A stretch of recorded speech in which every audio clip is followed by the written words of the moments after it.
What's up guys, and welcome to the first video of the Rise of Empires guide.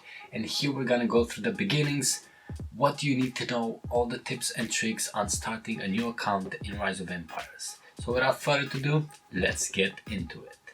Now I've created a fresh new account. That means I've already been through the boring, really bad cinematics of the game, and also through the self-guided tutorial, you know, that part where you actually don't have a choice of what you're doing, you have to click exactly where the game tells you. So we're gonna get straight to the more important part of the game, which starts at castle level 3. Now at castle level 3, there's two things you need to take in consideration and think about before moving on. First of all, it's about binding your account. Now to save all the information from a Rise of Empires account, you're gonna need to bind it to an email. And you're gonna have three options. You can bind it to a Google Play account, Facebook, or an EM30, which is their own version of binding accounts, whatever. Now, which one you choose is not really the problem. The problem is which email you're gonna be using. Do not use your personal email.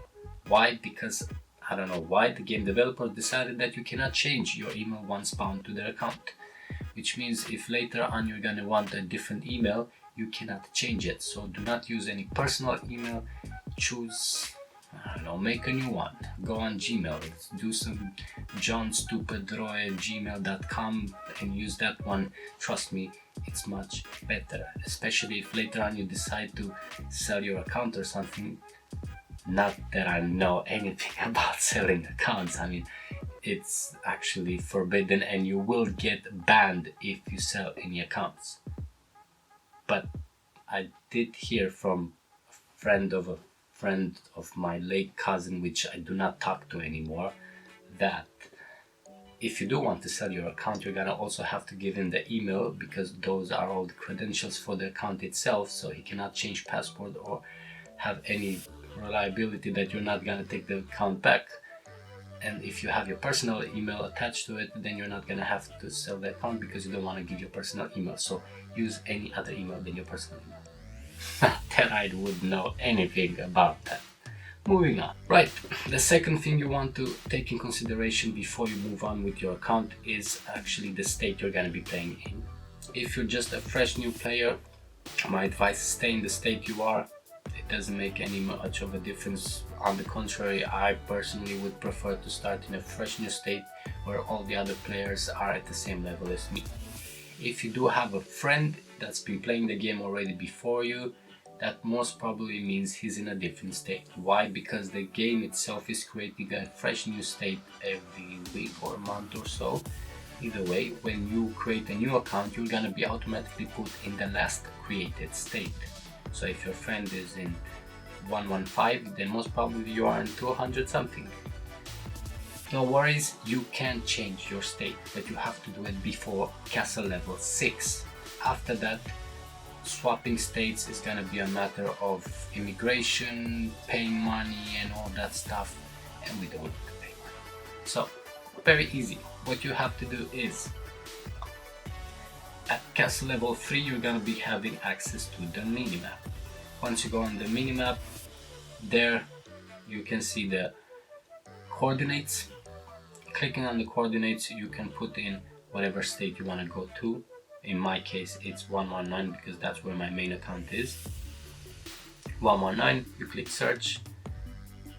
Papam, we are in 119. You click on the map, and then you will have the options, as you can see, to change the state, change zone, and clicking on it will directly bring you to 119 in my case, or in your case, whatever state you want to go to. Now when you get teleported to the new state, you're gonna be given a random location in the state. It doesn't really matter because the location itself is dependent on the level your castle is. So all the monsters around you and everything are gonna be at the level of your castle, which is exactly what you need. So I wouldn't worry too much about the positioning itself.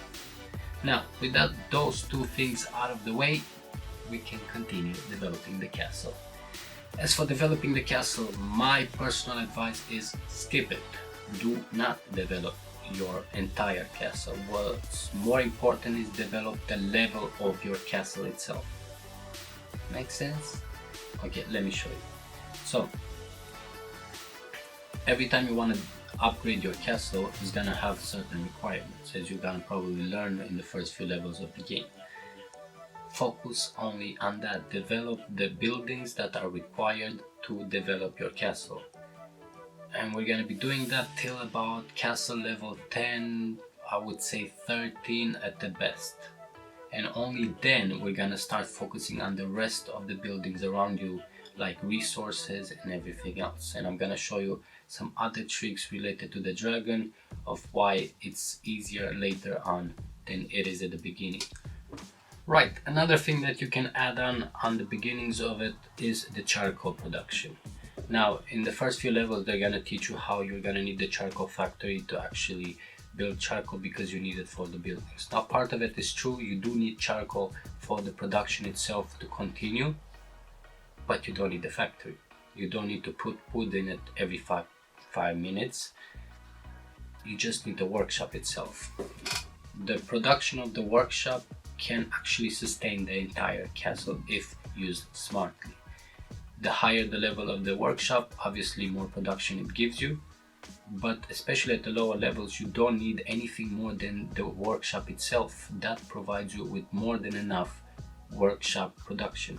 The second thing you need to take in consideration is the tavern. Again, in the tutorial you're going to be taught that you need to fill up the tavern with food, ale, and blah blah blah. Bullshit again. You don't need it. The population in this game is only required for the mint, which is the gold production. But considering we're going to be focusing on developing the castle itself and not everything else around it, you're probably going to be having some 3-4 mints at level 5, level 6, which is not really the gold production you're going to be relying on at the beginning anyway. The gold is going to come from either from the dragon itself, or from the quest, or from the hourly rewards that we're going to be taking. So doesn't matter. Plus, the population required for the mint depends on the level and the amount of mints you have, which means if you're going to be having some 4 level 5 mints, that is going to require some 200 population. And if I don't have the tavern connected, I'm going to be having 500 population anyway. So you see, the tavern itself is completely useless. You're gonna lose population, but you're still gonna have enough for the mints to work at 100%, while, and this is the more important part, the tavern eats up a lot of charcoal. And we were talking about the charcoal workshop part. It makes life much easier and gives you much more charcoal production by disconnecting the tavern itself, because the population is useless. Now obviously when you're going to be needing the population for upgrades, or you're going to need to upgrade the tavern because of upgrade requirements, we reconnect the tavern, and so on. We finish our job and then disconnect it again. Sounds like a lot of job, it's not really, but the plus is amazing. And later on in the tutorials I'm gonna also talk about this, because when your castle is gonna be well more developed, again the tavern is not even gonna exist. One important thing would be the dragon. Now you're gonna have a little dragon in your town. This is a feature that's been added a few months ago. When I started playing it wasn't there, but then again when I started playing you had also different codes that you can use in Rise of Empires. Now you don't have them anymore. But it doesn't matter, because that dragon is awesome for developing a low castle. Let me explain you a bit more. There's a few features on the dragon that are very useful in developing low level castles, and most importantly it's the one where if you activate the power of the dragon, or whatever that is, you can finish buildings that are under a certain amount of time. Depending on what level your dragon is how much time you're saving with the dragon power. So the higher the level, the more you can take all your low level buildings and just instantly finish them all off. Simple, easy, no speed ups, no time, nothing. That's why I found it more efficient to just skip everything, move fast to the higher levels, castle level 10, 13 as I said before, and then with the power of the dragon, which at that point is gonna be much higher because you don't have to invest nothing in leveling up your dragon, but just doing the research every day, exploration, sorry. And then you can just come back with all the buildings that you left behind and do that. Other than that, I think that's it.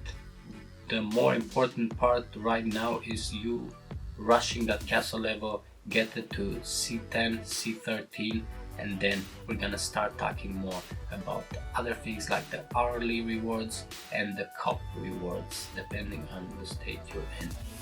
But for now, thanks again for checking in, and we'll see you in the next tutorial.